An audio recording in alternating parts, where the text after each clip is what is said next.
ಶಾರ್ವರಿ ಅವರೇ ಇದನ್ನೆಲ್ಲ ಮಾಡೋದಕ್ಕೆ ಹೇಳಿದ್ದು. ನಿಮ್ಮ ಮನೆಯಲ್ಲಾಗಲಿ ನಿಮ್ಮ ಕಂಪನಿಲಾಗಲಿ ಏನೇ ಅನಾಹುತ ಆಗಿದ್ರೂ ಅದಕ್ಕೆಲ್ಲ ಕಾರಣ ನಿಮ್ಮ ಚಿಕ್ಕಮ್ಮ. ಯಾರೋ ಒಬ್ಸರ್ವ್ ಮಾಡಿ ಈ ಪ್ರಾಜೆಕ್ಟ್ನ ಕದ್ದಿದ್ದಾರೆ ಅಂತ ಅವ್ರಿಗೆ ಅನುಮಾನ ಬಂದಿದೆ. ಅಪ್ಪಿ ತಪ್ಪಿನೂ ಈ ವಿಷಯ ಅವ್ರಿಗೆ ಗೊತ್ತಾಗಬಾರ್ದು. ಈಗ ಗೊತ್ತಾಯ್ತಾ ನಿಮ್ಮ ಭವಿಷ್ಯಕ್ಕೆ ವಿಷ ಹಾಕೋ ಕೆಲಸ ಮಾಡಿದ್ದು ಯಾರು ಅಂತ? ಅಭಿ, ಅಮ್ಮ ಬನ್ನಿ ಕೂತ್ಕೊಳ್ಳಿ.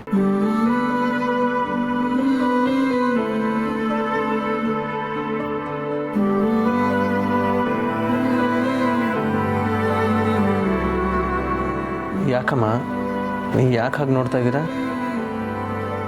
ಏನಾಯ್ತು ನಿನಗೆ? ನನಗೇನು ಆಗಿಲ್ಲಮ್ಮ, ನಾನು ಆರಾಮಾಗಿದ್ದೀನಿ. ನಿನ್ನ ಮನಸ್ಸು ಗಾಜಿನ ಪಾತ್ರೆ ಇದ್ದ ಹಾಗೆ. ನಿನ್ನ ಮನಸ್ಸಲ್ಲಿ ಏನೇ ಇದ್ರೂ ಅದು ನಿನ್ನ ಮುಖದಲ್ಲಿ ಕಾಣುತ್ತೆ. ನಿನಗೆ ಸುಳ್ಳು ಹೇಳೋಕ್ಕೂ ಬರಲ್ಲ. ಹಾಗೇನೇ ಏನಾದರೂ ವಿಷಯ ಮನಸ್ಸಲ್ಲಿ ಇಟ್ಕೊಂಡು ಕೊರಗ್ತಾ ಇದ್ರು ಅದನ್ನು ಮುಚ್ಚಿಡೋಕ್ಕೂ ಬರಲ್ಲ. ಹೇಳಬಿ, ಏನು ಯೋಚನೆ ಮಾಡ್ತಾ ಇದೀಯಾ? ಏನಾದರೂ ಸಮಸ್ಯೆನಾ? ಇಲ್ಲಮ್ಮ, ನಾನು ನಿಜವಾಗ್ಲೂ ಏನೂ ಯೋಚನೆ ಮಾಡ್ತಿಲ್ಲ. ಸ್ವಲ್ಪ ನಿದ್ರೆ ಸರಿಯಾಗಿಲ್ಲ ಅಷ್ಟೇ. ಕೆಲಸ ಬೇರೆ ಜಾಸ್ತಿ ಆಯಿತು ಅಷ್ಟೇ. ಅಷ್ಟು ಬಿಟ್ಟರೆ ಬೇರೆ ಏನೂ ಇಲ್ಲ. ಹೌದಾ? ನಿಜ ಹೇಳ್ತಾ ಇದೆಯಾ? ಅಯ್ಯೋ ದೇವ್ರೆ, ಅಮ್ಮಂಗೆ ನನ್ನ ಮಾತೆಲ್ಲ ಗೊತ್ತಾಗ್ತಿದೆ. ಇವ್ರ ಹತ್ರ ನಾನು ಚಿಕ್ಕಮ್ಮನ ಬಗ್ಗೆ ಹೇಗೆ ಹೇಳಲಿ? ಏನನ್ನೇ ಆಗಲಿ ತುಂಬ ತಲೆಗೆ ಹಚ್ಕೋಬೇಡ. ಆರೋಗ್ಯದ ಕಡೆ ಗಮನ ಕೊಡು. ಚೆನ್ನಾಗಿ ನಿದ್ದೆ ಮಾಡು.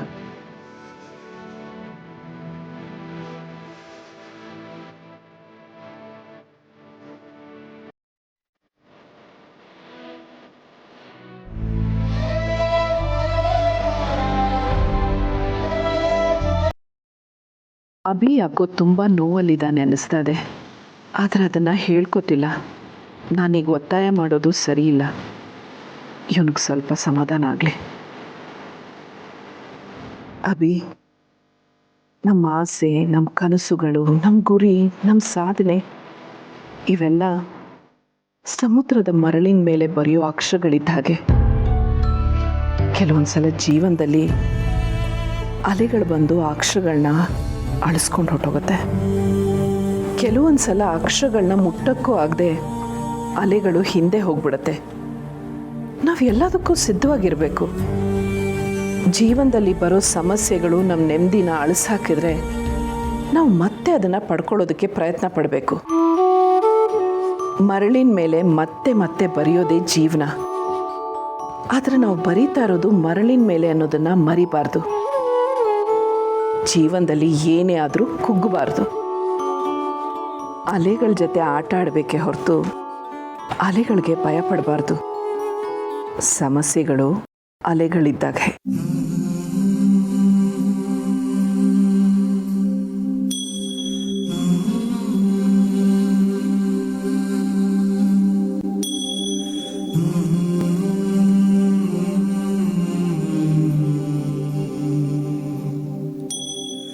ಅಮ್ಮ, ನಿಮ್ಮ ಮಾತು, ನಿಮ್ಮ ಮಡಿಲು ಎಷ್ಟು ಹಿತ ಅನಿಸುತ್ತೆ. ನೀವು ಹೇಳಿದ ಹಾಗೆ ಎಷ್ಟೇ ಕಷ್ಟಗಳಿದ್ರು, ನೋವುಗಳಿದ್ರು, ಯೋಚನೆಗಳಿದ್ರು, ಈ ನಿಮ್ಮ ಮಾತು ಎಲ್ಲನೂ ದೂರ ಮಾಡಿಬಿಡುತ್ತೆ. ಈ ನಿಮ್ಮ ಮಡಿಲಿಗೆ ಅಂಥ ಶಕ್ತಿ ಇದೆ. ನೀನು ಈ ರೀತಿ ಯೋಚನೆ ಮಾಡ್ತಾ ಒದ್ದಾಡೋದನ್ನು ನನ್ನ ಕೈಲಿ ನೋಡೋಕ್ಕಾಗಲ್ಲ ಅಭಿ. ನೀನು ನೆಮ್ಮದಿಯಾಗಿರಬೇಕು. ಯಾವುದೇ ವಿಷಯ ಆದರೂ ಅದನ್ನು ಸಮಾಧಾನದಿಂದ ಯೋಚನೆ ಮಾಡಿ ನಿಭಾಯಿಸಬೇಕು.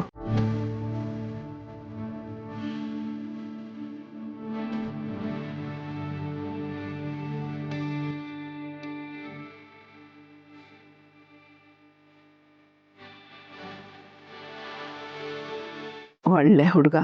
ಸರಿಯಾಗಿ ನಿದ್ದೆ ಆಗಿಲ್ಲ ಅಂತಿದ್ದ. ಇಷ್ಟು ಬೇಗ ನಿದ್ರೆ ಬಂದ್ಬಿಟ್ಟಿದೆ. ಆದರೆ ಇವನೇನೋ ಯೋಚನೆ ಮಾಡ್ತಿರೋದಂತೂ ಸತ್ಯ. ಅದೇನಿರ್ಬೋದು?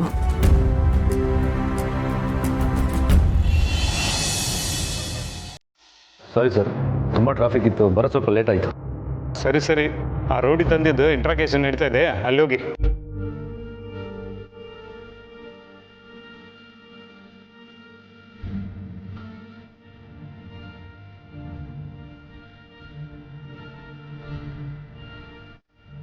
ಸದ್ಯ ಅವಿ ಸರ್ ಬಂದಿಲ್ಲ. ಅಕಸ್ಮಾತ್ ಈ ವ್ಯಕ್ತಿ ಶಾರ್ವರಿ ಬಗ್ಗೆ ಏನಾದರೂ ಹೇಳಿ ಅದು ಈಗಲೇ ಅವಿ ಸರ್ಗೆ ಗೊತ್ತಾಗಿದ್ದಿದ್ರೆ ತೊಂದರೆ ಆಗ್ತಿತ್ತು. ನಿಜ ಹೇಳಿ, ಎಲ್ಲಿ ನಿಮ್ಮ ಮಗ? ಸರ್, ನನ್ನ ಮಗ ಏನೋ ತಪ್ಪು ಮಾಡಿಲ್ಲ ಸರ್. ಅವನನ್ನು ಯಾಕೆ ಸರ್ ಹುಡುಕ್ತಾ ಇದ್ದೀರಾ? ನೀವೇನೇ ಶಿಕ್ಷೆ ಕೊಡೋದಿದ್ರು ನನಗೆ ಕೊಡಿ ಸರ್. ನಿನ್ಗೆ ಯಾಕೆ ಶಿಕ್ಷೆ ಕೊಡಬೇಕು? ಆಕ್ಸಿಡೆಂಟ್ ಮಾಡಿರೋದು ನಿನ್ನ ಮಗ. ಅವನ್ನ ಹಿಡಿದು ಒಳಗಡೆ ಹಾಕ್ಬೇಕೆ ಹೊರತು ನಿನ್ನಲ್ಲ. ಏನು ಸರ್, ಏನು ಮಾತಾಡ್ತಾ ಇದ್ದೀರಾ? ಅವನು ಆಕ್ಸಿಡೆಂಟ್ ಮಾಡೋಕ್ಕೆ ಹೇಗೆ ಸಾಧ್ಯ? ಯಾವಾಗಲೂ ನಡೆದಿರೋ ಆಕ್ಸಿಡೆಂಟ್ನ ಈಗ ಅವನ ತಲೆಗೆ ಯಾಕೆ ಕಟ್ತೀರಾ ಸರ್? ಆ ಆಕ್ಸಿಡೆಂಟ್ಗೂ ಅವನಿಗೂ ಯಾವುದೇ ರೀತಿ ಸಂಬಂಧ ಇಲ್ಲ ಸರ್. ನೀವೇನೇ ಶಿಕ್ಷೆ ಕೊಟ್ಟರು ನನಗೆ ಕೊಡಿ ಸರ್, ನಾನು ಅನುಭವಿಸ್ತೀನಿ. ಅವನನ್ನು ಬಿಟ್ಬಿಡಿ ಸರ್. ಏನೋ ಅವನಿಗೂ ಆಕ್ಸಿಡೆಂಟ್ಗೂ ಸಂಬಂಧ ಇಲ್ವಾ? ಇಲ್ಲ ಸರ್, ಆಗಿನ್ನೂ ಅವ್ನು ಚಿಕ್ಕವನು ಸರ್. ಚಿಕ್ಕವನ ದಾಂಡಿಗಿನ ರೀತಿ ಬೆಳೆದಿದ್ದಾನೆ. ಒಬ್ಬನ ಕೊಲ್ಲೋ ಹಾಗೆ ಆಕ್ಸಿಡೆಂಟ್ ಮಾಡಿದ್ದಾನೆ, ಆದರೂ ಚಿಕ್ಕವನ. ನಿಜ ಹೇಳಿದ್ರೆ ಸರಿ. ಈಗ ಎಲ್ಲಿದ್ದಾನೆ ಅವನು? ಈ ಆಕ್ಸಿಡೆಂಟ್ ಬಗ್ಗೆ ಏನಾದರೂ ಹೇಳಿದ್ನಾ? ಇಲ್ಲ ಸರ್, ದಯವಿಟ್ಟು ಅವ್ನು ಬಿಟ್ಬಿಡಿ ಸರ್. ಅವ್ನು ಆಕ್ಷನ್ ಮಾಡಿಲ್ಲ ಸರ್. ಬೇಕಿಲ್ಲ ನಾನು ಕೊಂದುಬಿಡಿ. ನೀವು ನನ್ನ ಕೊಂದ್ರು ನಾನು ಇಷ್ಟೇ ಸರ್ ಹೇಳೋದು. ಛೇ, ಇವನ್ನ ಒಳಗಡೆ ಕೂರ್ಸ್ರಿ. ಇವನ ಮಗ ಸಿಗೋವರೆಗೂ ಇವನು ನಮ್ಮ ಕಸ್ಟಡಿಯಲ್ಲೇ ಇರಲಿ. ಇವನ್ನ ಆಮೇಲೆ ವಿಚಾರಿಸ್ಕೋತೀನಿ.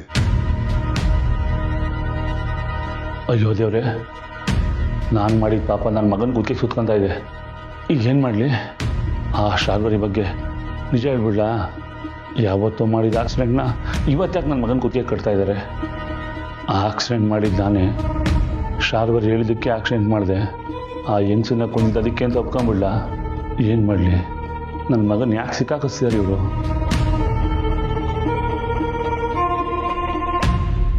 ನೋಡಿದ್ರಲ್ಲ ಸಮರ್ಥ್, ಅವನೇನು ಬಾಯಿ ಬಿಡ್ತಿಲ್ಲ. ಅದೇ ನನಗೂ ಗೊತ್ತಾಗ್ತಿಲ್ಲ ಸರ್. ಅವನಿಂದ ಎಷ್ಟೋ ವಿಷಯಗಳು ಗೊತ್ತಾಗುತ್ತೆ ಅಂದ್ಕೊಂಡು ಬಂದೆ.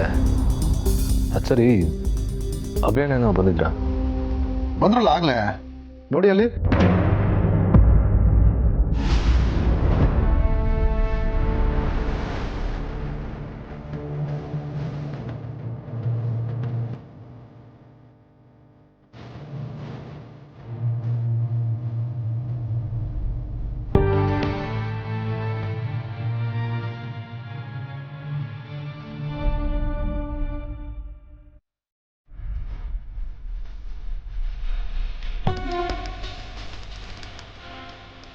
ಸದ್ಯ ಈ ರೌಡಿ ಶಾರ್ವರಿ ವಿಷಯ ಹೇಳದೇ ಇದ್ದಿದ್ದೆ ಒಳ್ಳೇದಾಯಿತು.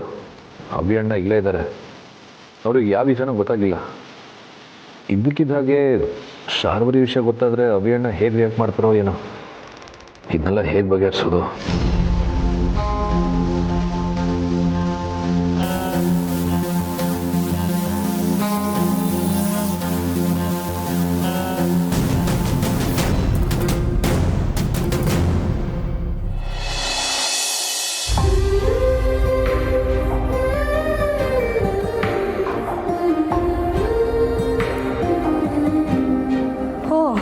ಇಲ್ಲಿದ್ದಾನಾ? ಅಭಿ ನಿಮ್ಮ ಮಡ್ಲಲ್ಲಿ ಮಲಗಿರೋದು ನೋಡ್ತಿದ್ರೆ ಮಗುನ ನೋಡ್ದಾಗ ಅನ್ನಿಸ್ತಿದೆ. ಮಗು ಥರನೇ ಕಾಣ್ತಿದ್ದಾನೆ. ಹಾಂ, ಸಾಕು ಸಾಕು, ನಿನ್ನ ದೃಷ್ಟಿನ ತಗಲತ್ತೆ ನನ್ನ ಮಗನಿಗೆ. ಅದು ನಿಜನೇ ಬಿಡಿ. ಪಾಪ ಅಭಿ ರಾತ್ರಿ ಎಲ್ಲ ನಿದ್ದೆನೇ ಮಾಡಿಲ್ಲ. ನಾನು ನಡುವೆ ಎಚ್ಚರ ಆದಾಗೆಲ್ಲ ನೋಡ್ತಿದ್ದೆ, ಏನೋ ಯೋಚನೆ ಮಾಡ್ಕೊಂಡು ಕೂತಿದ್ದ. ಆಫೀಸ್ ಕೆಲಸ ಜಾಸ್ತಿ ಆಗಿರಬೇಕು, ಅದಕ್ಕೆ ಟೆನ್ಷನ್ ಮಾಡ್ಕೊಂಡಿರ್ತಾನೆ. ಅಯ್ಯೋ, ನಾನು ಬಂದಿದ್ದ ವಿಷಯ ಹೇಳೋದೇ ಮರ್ತುಬಿಟ್ಟೆ ನೋಡಿ. ನೀವು ಆಫೀಸ್ ಕೆಲಸ ಅಂದಾಗ ನೆನಪಾಯಿತು. ಆಫೀಸಿಂದ ಫೈಲ್ ತೊಗೊಂಡು ಅಭಿ ಭಾವನ್ ಕೇಳಿಕೊಂಡು ಮ್ಯಾನೇಜರ್ ಬಂದಿದ್ದಾರೆ. ಹೌದಾ? ಅವಿನೂ ಇಲ್ಲ, ಇವನು ಮಲಗಿದ್ದಾನೆ? ಇಲ್ಲಮ್ಮ, ಅವ್ರು ಬಂದಿದ್ದು ಯಾವುದೋ ಫೈಲ್ಗೆ ಸೈನ್ ಆಗಬೇಕು ಅಂತ. ಅದಕ್ಕೆ ಮಾವ ಆ ಫೈಲ್ನ ಶಾರ್ವರಿ ಎತ್ತಿಗೆ ವಹಿಸ್ಬಿಟ್ಟು ಹೋದರು. ಮೋಸ್ಟ್ಲಿ ಶಾರ್ವರಿ ಎತ್ತನೇ ಆ ಫೈಲ್ಸ್ಗೆಲ್ಲ ಸೈನ್ ಮಾಡ್ತಾರೆ ಅನಿಸುತ್ತೆ. ಈ ವಿಷಯನ ಅಭಿಗೆ ಹೇಳೋಕೆ ಅಂತಲೇ ಬಂದೆ. ಈಗ ಶಾರ್ವರಿ ಎತ್ತನೇ ಫೈಲ್ಸ್ನ ನೋಡ್ತಿದ್ದಾರೆ. ಏನಂದೆ ನೀನು? ಅಭಿ, ನೀನು ಯಾಕೆ ಎದ್ದೆ? ಇನ್ನು ಸ್ವಲ್ಪ ಹೊತ್ತು ಮಲ್ಕೋ. ಅದೆಲ್ಲ ಬಿಡು, ಇವಾಗ ತಾನೇ ಏನು ಹೇಳಿದ್ದೀರಿ? ಏನದು? ಅದೇ ಅಭಿ, ಏನೋ ಸೈನ್ ಆಗಬೇಕು ಅಂತ ಆಫೀಸಿಂದ ಮ್ಯಾನೇಜರ್ ಬಂದಿದ್ರು. ಮಾವ ಶಾರ್ವರಿ ಎತ್ತಿಗೆ ಸೈನ್ ಮಾಡೋಕ್ಕೆ ಹೇಳಿದ್ದಾರೆ. ಶಾರ್ವರಿ ಎತ್ತೆ ಆ ಫೈಲ್ಸ್ನ ನೋಡ್ತಿದ್ದಾರೆ. ಅಭಿ,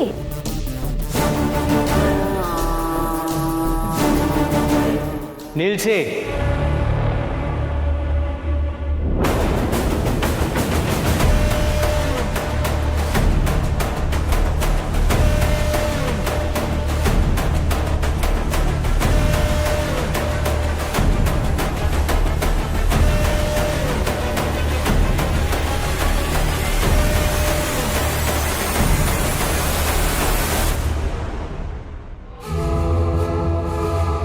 ಇನ್ನು ಮುಂದೆ ಆಫೀಸ್ ಕೆಲಸಗಳು ಮನೆಗೆ ಬರಬಾರ್ದು. ಅಕಸ್ಮಾತ್ ಬಂದ್ರೂ ಅದು ಮೊದಲು ನನಗೆ ಗೊತ್ತಾಗಬೇಕು. ಓಕೆ ಸರ್, ನಾನಿನ್ನು ಬರ್ತೀನಿ. ಏನಿದು ಅಭಿ, ಯಾಕೆ ಹೀಗೆ ಮಾಡಿದೆ? ಆ ಫೈಲಿಗೆ ನಾನು ಸೈನ್ ಮಾಡಿದರೆ ಏನಾಗ್ತಿತ್ತು? ಕ್ಷಮಿಸಿ ಚಿಕ್ಕಮ್ಮ, ಎಲ್ಲ ಸರಿ ಇದೆಯಾ ಅಂತ ಒಂದ್ಸಲಿ ಚೆಕ್ ಮಾಡಬೇಕಿತ್ತು. ಈಗಿನ ಕಾಲದಲ್ಲಿ ಯಾರನ್ನೂ ನಂಬಕ್ಕಾಗಲ್ಲ. ಪಕ್ಕದಲ್ಲೇ ಇದ್ದು ಒಳ್ಳೆ ಮಾತಾಡಿ ಕಣ್ಣಿಗೆ ಮಣ್ಣೆರ್ಚ್ತಾರೆ, ಬೆನ್ನಿಗೆ ಚೂರಿ ಹಾಕ್ತಾರೆ. ಮುಗ್ಧವಾಗಿ ಯಾರನ್ನಾದರೂ ನಂಬಿದ್ರೆ ನಂಬಿಕೆ ದ್ರೋಹ ಮಾಡ್ತಾರೆ. ಅದಕ್ಕೆ ಒಂದ್ಸಲಿ ಚೆಕ್ ಮಾಡಿ ಸೈನ್ ಮಾಡೋದು.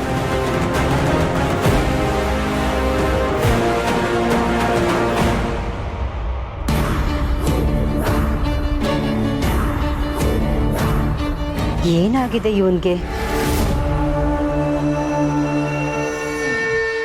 ಅಭಿಗೆ ಏನಾಯ್ತು? ಶಾರ್ವರಿ ಹತ್ರ ಯಾವತ್ತೂ ಹೀಗೆ ಮಾತಾಡ್ದವನಲ್ಲ. ಆದರೂ ಸರಿಯಾದ ಮಾತನ್ನೇ ಹೇಳಿದ್ದಾನೆ.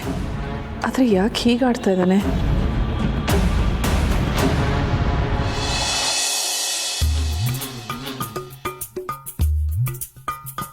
ಮುಕ್ಕಾಲು ಗಂಟೆಯಿಂದ ಹುಡುಕ್ತಾ ಇದೆಯಲ್ಲ ಸೊಸೆ ಮುದ್ದು, ಅದೇನ ರೆಕಾರ್ಡಿಂಗ್ ಸಿಗ್ತಾ? ಯಾರೋ ಮಾತಾಡಿದ್ದನ್ನ ಕೇಳಿಸ್ಕೊಂಡು ರೆಕಾರ್ಡ್ ಮಾಡ್ಕೊಂಡಿದ್ದಾರೆ ಇವರು. ಅದು ನಮ್ಮ ಕೈಗೆ ಸಿಕ್ಕಿದ್ದಿದ್ರೆ ಒಳ್ಳೆ ಸಾಕ್ಷಿ ಆಗ್ತಿತ್ತಲ್ವಾ? ಹುಡುಕ್ತಿದ್ದೀನಲ್ಲ ಮಾವ, ಇಷ್ಟೊಂದು ಡಾಕ್ಯುಮೆಂಟ್ಸ್ ಇದೆ, ಇದ್ರ ಮಧ್ಯೆ ಹುಡುಕ್ಬಾರ್ದಾ? ಏನು ಹುಡುಕ್ತಿದ್ಯಾ? ಮುಕ್ಕಾಲು ಗಂಟೆಯಿಂದ ಹುಡುಕ್ತಾ ಇದೆಯಾ? ಇಷ್ಟೊತ್ತಿಗೆ ನೈಸೋಡ್ ಪಕ್ಕದಲ್ಲಿರೋ ಗುಡ್ಡನ್ನ ಕಡಿದು ನೆಲ್ಸಮ ಮಾಡ್ಬಿಡೋದಾಗಿತ್ತು. ಹೇ ಜುಗ್ಗ, ನೀ ಸ್ವಲ್ಪ ಸುಮ್ಮನೆ ಇರ್ತೀಯ? ಪಾಪ ಅವಳೇನೋ ಕೆಲಸ ಮಾಡ್ತಾ ಇದ್ದಾಳೆ, ಮಾಡಲಿ. ನೀನು ಮಾಡ್ಬೋದು.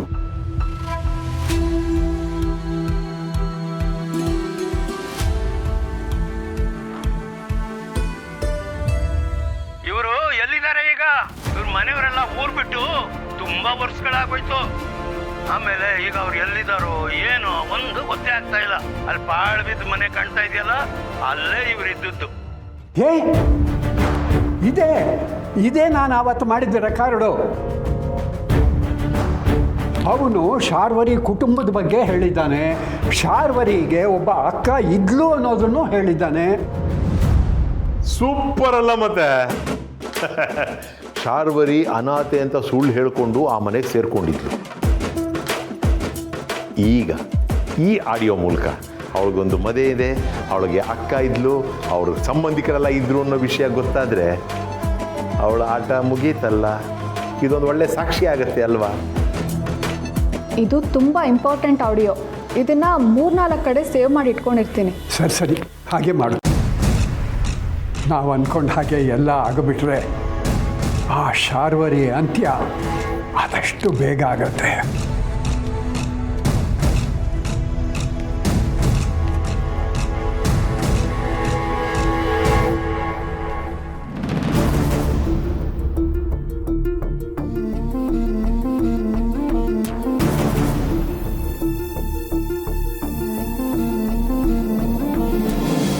ನೀವೇನೋ ಮಾತಾಡ್ತಿದ್ರಿ ಅಲ್ವಾ? ಹೌದಾ? ನಾವು ಮಾತಾಡ್ತಾ ಇದ್ವಾ? ಇಲ್ವಲ್ಲ, ಏನು ಮಾತಾಡ್ತಾ ಇರಲಿಲ್ಲ. ಇಲ್ಲ ಅಂಕಲ್. ತಾತ, ಸಂಧ್ಯಾ, ನೀವೆಲ್ಲರೂ ನನ್ನಿಂದ ಏನೋ ಮುಚ್ಚಿಡ್ತಾ ಇದ್ದೀರಾ. ನೀವು ಯಾರ ಬಗ್ಗೆನೋ ಮಾತಾಡ್ತಿದ್ರಿ ಅಲ್ವಾ? ಅದೇನೋ ಆಡಿಯೋ ರೆಕಾರ್ಡಿಂಗ್ ಅಂತ ಎಲ್ಲ ಹೇಳ್ತಾ ಇದ್ರಿ. ಏನಿಲ್ಲ ಸಿರಿ, ಅದು ನಾನೊಂದು ಈವೆಂಟ್ ಮಾಡ್ತಿದ್ದೀನಿ ಅಂತ ಹೇಳಿದ್ನಲ್ಲ, ಅದಕ್ಕೆ ಒಂದು ಒಳ್ಳೆ ಸಾಂಗ್ ಬೇಕಿತ್ತು, ಅದನ್ನೇ ಹುಡುಕ್ತಾ ಇದ್ದೆ ಅಷ್ಟೇ. ಹೌದೌದು, ಒಳ್ಳೆ ಹಾಡ್ಬೇಕಲ್ಲಮ್ಮ, ಅದನ್ನು ಹುಡುಕ್ತಾ ಇದ್ವಿ. ವಾನಿಗೊಂದು ಎಲ್ಲೆ ಎಲ್ಲಿದೆ, ನಿನ್ನ ಆಸೆಗೆಲ್ಲಿ ಕೊನೆ ಇದೆ.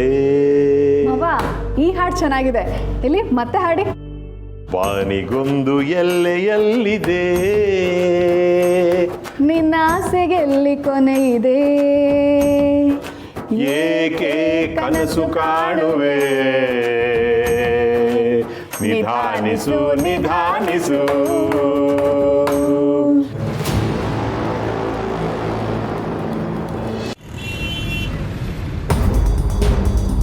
ಸಮರ್, ಆ ರೌಡಿ ಸಂದೆ ಸಿಕ್ಕಿದ್ದು ನನ್ನ ಹತ್ರ ಯಾಕೆ ಹೇಳಿಲ್ಲ? ಇನ್ಸ್ಪೆಕ್ಟರ್ ಹತ್ರನೂ ನನ್ನ ಹತ್ರ ಹೇಳಿಬಿಡಿ ಅಂದ್ಯಂತೆ. ಹೇಳಿ ಸಮರ್, ನನ್ನಿಂದ ಮುಚ್ಚಿಡೋ ಅಂಥದ್ದೇನಿತ್ತು? ಅದು ಅಣ್ಣ ಅಂಥದ್ದೇನಿಲ್ಲ. ನಿಮಗೆ ಬೇರೆ ಬೇರೆ ಕೆಲಸ ಇರುತ್ತೆ, ಅದರದ್ದೇ 1000 ಟೆನ್ಷನ್ಗಳಿರುತ್ತೆ. ಅದಕ್ಕೆ ಇದನ್ನೆಲ್ಲ ನಾನೇ ಹ್ಯಾಂಡ್ಲ್ ಮಾಡಿ ನಿಮ್ಮ ಹತ್ರ ನಿಧಾನವಾಗಿ ಹೇಳೋದ ಅಂತ ಅಂದ್ಕೊಂಡೆ. ಅಕಸ್ಮಾತ್ ರೌಡಿ ಸಿಕ್ಕಿದಿದ್ರೆ ಇಮಿಡಿಯೇಟಾಗಿ ಬಂದು ನಿಮ್ಮ ಹತ್ರ ಹೇಳ್ತಿದ್ದೆ. ಆದರೆ ಸಿಕ್ಕಿರೋದು ರೌಡಿ ತಂದೆ. ಅವ್ರೇನು ಸ್ಟೇಟ್ಮೆಂಟ್ ಕೊಡ್ತಾರೋ ಅದನ್ನು ಕೇಳ್ಕೊಂಡು ಆಮೇಲೆ ಬಂದು ನಿಮ್ಮ ಹತ್ರ ಮಾತಾಡೋಣ ಅಂತ ಅಂದ್ಕೊಂಡೆ. ಆಗ ಅದು ನಿಜಾನೇ. ಆದರೆ ಕಾರ್ ಕದ್ದಿರೋ ರೌಡಿ ಸಿಕ್ತಿದ್ರೆ ನಮಗೆ ಅನುಕೂಲ ಆಗ್ತಿತ್ತು. ರೌಡಿ ತಂದೆಯಿಂದ ನಮಗೇನು ಪ್ರಯೋಜನ ಇಲ್ಲ ಅಂತ ಅನಿಸ್ತಿದೆ. ಹಬ್ಬಬ್ಬಾ ಅಂದರೆ 4 ಸ್ಟೇಟ್ಮೆಂಟ್ ತೊಗೋಬೋದು, ಅದು ಬಿಟ್ಟರೆ ರೌಡಿ ಎಲ್ಲಿದ್ದಾನೆ ಅಂತ ಕೇಳ್ಬೋದು. ಆದರೆ ಈಗ ನಮಗೆ ಬೇಕಾಗಿರೋದು ಆ ಕಾರ್ ಕದ್ದಿರೋ ರೌಡಿ. ಅವನು ಸಿಕ್ಕಾಕೊಂಡ್ರೆ ಆಕ್ಸಿಡೆಂಟ್ ಬಗ್ಗೆ ಇಂಚ್ ಇನ್ಫಾರ್ಮೇಷನ್ ಸಿಗತ್ತೆ. ನಿನ್ನ ಮತ್ತು ನಿಧಿ ಮೇಲಿರೋ ಆರೋಪಗಳೆಲ್ಲ ದೂರ ಆಗತ್ತೆ. ಏನು ತಪ್ಪು ಮಾಡದೇ ಇರೋ ನೀನು ಈ ರೀತಿ ಪ್ರತಿದಿನ ಸ್ಟೇಷನ್ಗೆ ಬಂದು ಸೈನ್ ಹಾಕೋದು ತಪ್ಪತ್ತೆ. ಎಲ್ಲ ಆಗುತ್ತೆ ಅಣ್ಣ.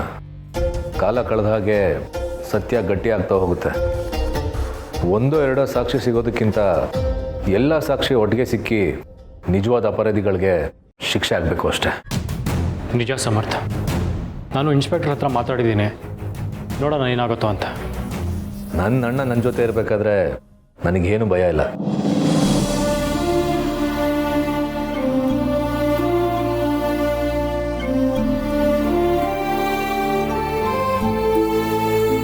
ನೋಡ್ರಿ, ಪ್ರತಿದಿನ ವಿಚಾರಣೆಗೆ ಬರಬೇಕು.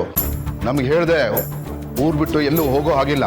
ಹಾಗೆ ನಿಮ್ಮ ಮಗನ ಬಗ್ಗೆ ಏನೇ ಮಾಹಿತಿ ಸಿಕ್ಕಿದ್ರು ನಮಗೆ ಕೊಡಬೇಕು. ಆಕಸ್ಮಿಕವಾಗಿ ನಿಮ್ಮ ಮಗ ಏನಾದರೂ ಭೇಟಿ ಆದರೆ ಅವನನ್ನ ಸ್ಟೇಷನ್ ಕರ್ಕೊಂಬಂದು ಸರೆಂಡರ್ ಮಾಡಿಸ್ಬೇಕು. ಆ ಜವಾಬ್ದಾರಿ ನಿಮ್ಮದು. ಅರ್ಥ ಆಯ್ತಾ?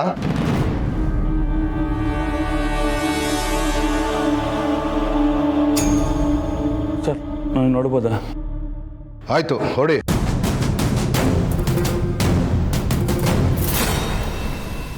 ಆಕ್ಸಿಡೆಂಟ್ಗೂ ತನ್ನ ಮಗನಿಗೂ ಸಂಬಂಧನೇ ಇಲ್ಲ ಅಂತ ಮಾತಾಡ್ತಿದ್ದಾರೆ.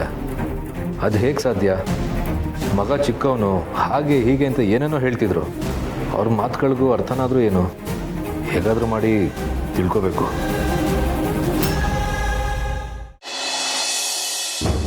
ಕಳ್ಕೊಂಡ್ರು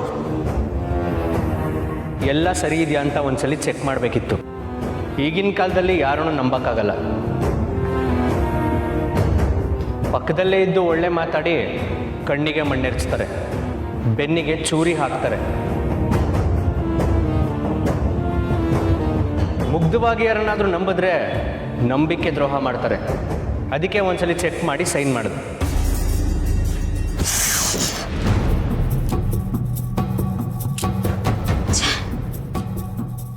ಏನಾಗಿದೆ ಅವನಿಗೆ? ಯಾಕೆ ಹಾಗಾಡ್ದ? ನನ್ನ ಹತ್ರ ಯಾವತ್ತೂ ಆ ರೀತಿ ನಡ್ಕೊಂಡವನೇ ಅಲ್ಲ. ನಾನು ಕಿರು ಬೆರಳಲ್ಲಿ ತೋರಿಸಿದ್ದನ್ನ ತಲೆ ಮೇಲೆ ಇಟ್ಕೊಂಡು ಮಾಡ್ತಾ ಇದ್ದವನು. ಆದರೆ ಈಗ ನನ್ನನ್ನೇ ತಾತ್ಸಾರ ಮಾಡಿ ಸರ್ಕಾಸ್ಟಿಕ್ ಆಗಿ ಮಾತಾಡ್ತಿದ್ದಾನೆ.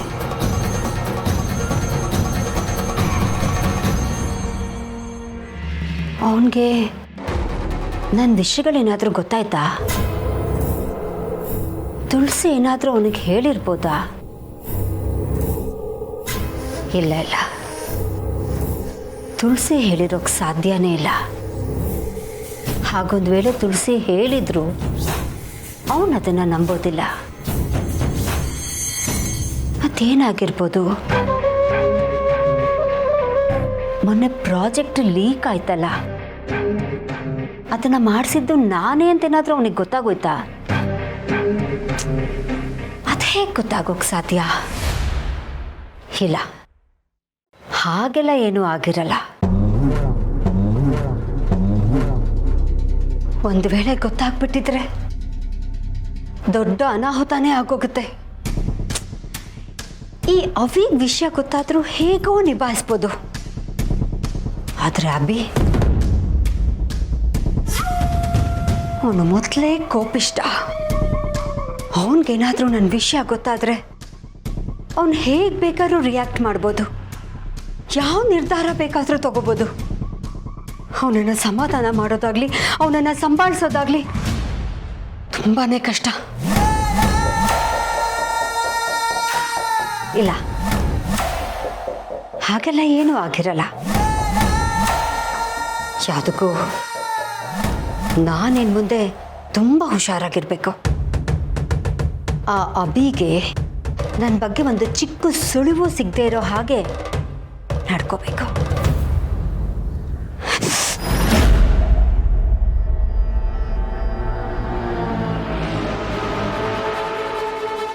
ನನ್ನ ಎಚ್ಚರಿಕೆಯಲ್ಲಿ ನಾನಿರಬೇಕು.